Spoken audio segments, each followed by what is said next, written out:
ओम शांति। सुनते हैं आज का मुरली मंथन। आज की मुरली में बाबा ने कहा कि बच्चे, सबसे पहले तो गीत था धीरज धर मनवा तेरे सुख के दिन आएंगे। मतलब कि कई बार हम अधीर हो जाते हैं। धैर्यवत धैर्यवत, have the patience, have the patience. If there is no patience definitely you will become patient. अगर आपके अंदर धैर्य नहीं है तो आप एक रोगी बन जाएंगे। तो बाबा ने भी कहा धीरज धर मनवा तेरे सुख के दिन आएंगे। कई बार हम अधीर हो जाते हैं, मेरा इतना योग नहीं लगता, मैं क्या करूं, मेरे विकारों पर विजय नहीं प्राप्त कर पा रही हूं, क्या करूं। तो बाबा कहते धीरज रखो, धीरज रखो, पुरुषार्थ करते रहो, तेरे सुख के दिन आएंगे। बाबा ने आज उदाहरण दिया कि हॉस्पिटल में रोगी होते हैं तो उनको भी कहा जाता है धीरज रखो। कई रोगी, हाँ, डॉक्टर ने कह दिया 21 दिन बेड रेस्ट, तो उसको बिल्कुल जो है इतना होता, इतना अधीर हो जाता, मैं कैसे 21 दिन में, मैं तो रोज़ घूमने वाला, चलता पुर्जा, और मेरे को 21 दिन लिटा दिया। अब इसको नेगेटिव ना सोच के सोचना चाहिए, वाह शिव बाबा ने 21 दिन मौका दिया, ऐसे किसने मुझे रेस्ट करने देना था। अब मैं अच्छा है अपना लेटे हुए खूब योग भी, तपस्या भी, मंथन भी, तो उसे एक पॉजिटिव ढंग से लें। तो बाबा कहते धीरज धर मनवा। ऐसे और चीज़ों में भी धीरज रखना सीखना चाहिए। कई बार सक्सेस नहीं मिल रही, एक बार ट्राई किया, दूसरी बार किया, तीसरी बार, फिर निराश हो जाते, सक्सेस तो मिलती नहीं। पर बाबा कहते try try and try but don't cry. मतलब बार बार बार बार प्रयास करो लेकिन अधीर ना हो, धैर्य पूरा रखो। तो फिर बाबा ने कहा कि बच्चे, बेहद का वर्षा अगर किसी के भाग्य में है तो फिर पुरुषार्थ करेंगे। तो हमें बेहद का वर्षा ये बाबा इतना बड़ा प्राप्त करा रहा है, 2500 वर्ष का राजभाग। तो कितना ना पुरुषार्थ करना चाहिए, 20 नाखूनों का जोर लगा के पुरुषार्थ करना चाहिए। बेहद का वर्षा अगर शिव बाबा करा रहे प्राप्ति इतने बड़े वर्षे की, तो हमें कभी भी अधीर नहीं होना चाहिए। फिर नेक्स्ट प्यारे बाबा ने हम बच्चों को कहा कि बच्चे देखो, बच्चे अगर कोई डांस करने वाला होता, सामने वाले अगर उत्साह बढ़ाते, वाह वाह बहुत अच्छा, तो उसको और उमंग आता।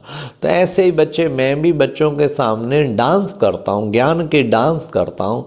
अगर मेरे सामने बैठे हुए बच्चे बड़े रिसेप्टिव हैं, बहुत अच्छा और बड़े लायक और बहुत प्यार से सुनने वाले, ग्रहण करने वाले, तो मेरा दिल का, मैं भी बहुत जोर से अच्छा डांस करता। बाबा ने आज कितना सुंदर उदाहरण दिया। खैर बाबा के सामने तो जब बाबा आते थे ब्रह्मा तन में इतना ज़बरदस्त प्रवाह होता था, सारे झूम उठते थे। तो वो तो एक पावर ही ज़बरदस्त थी। फिर उसके बाद बाबा ने कहा कि बच्चे देखो, ये मुरली कोई काठ की मुरली नहीं, मैंने तो मुरली ये चलाई थी, ये ज्ञान की मुरली है, बाबा की मुरली है। इस मुरली को, हाँ, इस मुरली के लिए गायन है ना, मधुबन की मुरलिया बाजे रे, सुन सुन राधिका नाचे रे। ये राधिका कौन है? आत्मा ही तो राधिका है, आत्मा रूपी राधिका खूब नाचती है। मधुबन की मुरलिया बाजे रे, सुन सुन राधिका नाचे रे। फिर बाबा ने कहा कि बच्चों को सदैव खुशी रहनी चाहिए, बाप की याद में खुशी का पारा चढ़ा रहे, मन मना भाव, मन को मेरे में लगाओ बच्चे, उसी से विक्रम विनाश होंगे और तुम्हारा खुशी का पारा कितना ना चढ़ा रहेगा। इसलिए बच्चों का खुशी कभी ना कम होनी चाहिए। सच्चे योगी की निशानी हर वक्त खुशी में झूमता रहेगा, हर वक्त नशा रहेगा, हर वक्त खुशी रहेगी। कभी प्राप्तियों को याद करके, कभी बाबा के गुणों को याद करके खुशी बहुत चढ़ी रहे। इससे ज़्यादा और क्या खुशी हो, में नशा बहुत चढ़ा रहे, खुशी बहुत चढ़ी रहे, ये है सच्चे योगी की निशानी। फिर बाबा ने कहा कि बच्चे, माया माया ये ग्रहचारी, अच्छे अच्छे महारथियों पे भी ग्रहचारी आती है। कहते हैं बाबा तूफान आते, अरे तूफान तुम्हें बाद में आते हैं, पहले मुझे आते हैं, मैं इंजन हूँ ना। तो वाह बाबा कैसे निर्माण चित्त होके अपने पे ले लेते हैं बच्चों की कमी को। लेकिन बाबा कहते, बाबा का भाव समझना चाहिए। बाबा ने कहा जब तक कर्मातीत अवस्था हो बच्चे तूफान आते रहेंगे, आए तो बच्चे घबराओ नहीं, तुम अच्छी तरह योग लगाओ, तपस्या करो पावरफुल, और ये आया और गया। वैसे तो अब स्थिति अनुसार ऐसी स्थिति बन जाए, माया आई उसे भगाने में टाइम गया, तो ये भी बच्चे टाइम तो गया ना। सच्चे योगी तो वो है जो दूर से अपनी योग शक्ति से माया को भस्म कर दे, दूर से विघ्न आया और उसको वहाँ भस्म कर दे। अभी तो वो स्टेज होनी चाहिए, हम दूर से ही भस्म कर दे। जैसे नहीं आजकल साइंस के साधन निकले, रेज से ही अपना वहीं स्टोन ख़त्म कर देते। तो ये प्यारे बाबा ने हम बच्चों को ये भी आज कहा कि माया जीत बनना है, तुम्हें जगत जीत बनना है। आज बाबा ने कहा मेरे को सर्विसेबल बच्चे बड़े प्यारे लगते हैं। सर्विसेबल बच्चे सबको ही प्रिय लगते हैं, तो हम देखें कितने सर्विसेबल बने। बाबा ने कहा जो सर्विस करेंगे, दिन रात बाबा का सेवा नाम वाला करेंगे, वो उच्च पद पाएंगे। तो क्या मैं सचमुच ऐसी दिन रात बाबा की सेवा कर रही हूँ? हम चेक करें, मैं इतना सर्विसेबल बच्चा बाबा का बना हूँ? कल भी बाबा ने कहा था सर्विस करने वाले तो फटकते रहेंगे, मतलब एक स्थान पे ना बैठ के खूब सेवा खूब सेवा। तो हमें रोजाना चार्ट बनाना चाहिए, मनसा वाचा कर्मणा, मैंने आज सारा दिन में क्या सेवा करनी। सुबह ही प्लान बना लो, तो फिर दिल भर के अच्छी तरह से सेवा करो। तो मनसा भी करो, वाचा भी करो और कर्मणा भी करो।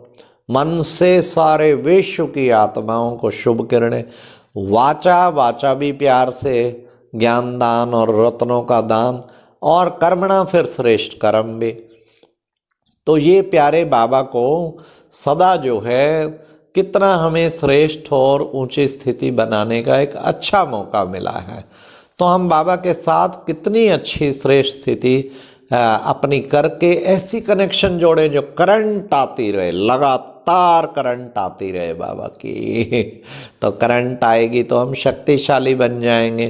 तो यही प्यारे बाबा हम बच्चों को शिक्षा देते हैं कि बच्चे कदम कदम पर तुम बच्चों को सावधान रखना है। शरीर अंतिम टाइम है, इसका भरोसा नहीं है। तो अब बच्चे तुम्हें अपना बुद्धि योग बाप के साथ लगाना है। फिर बाबा ने आज कहा कि तुम्हें भाग्य में जो मिला है ना, डबल क्राउन मिला है। तो इस तरह बच्चे ये जो पवित्र ताका ताज, बाबा ने कहा भाग्य की निशानी है राजाई, और राजाई में फिर राजाई की निशानी है फिर ये क्राउन। तो तुम बच्चों को पवित्रता का क्राउन मिला है। मन वचन कर्म से पूर्ण पवित्र रहना ये है जरूरी।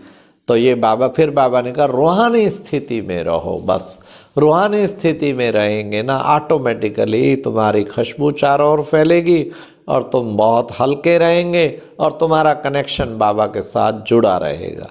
अच्छा, ओम शांति। ये था आज का मुरली मंथन। ओम शांति।